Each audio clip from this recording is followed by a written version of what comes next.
On the southeast side, the Pima County Sheriff's Department's investigating a fatal crash involving a pickup truck and a Union Pacific train in Vail. PCSD confirms they're investigating it as a suspicious death. KGUN 9's Jacqueline Aguilar is off of I-10 and Marsh Station Road with the latest.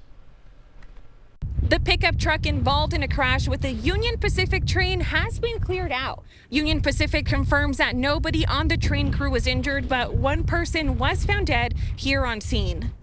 The Pima County Sheriff's Department is investigating the crash as a suspicious death.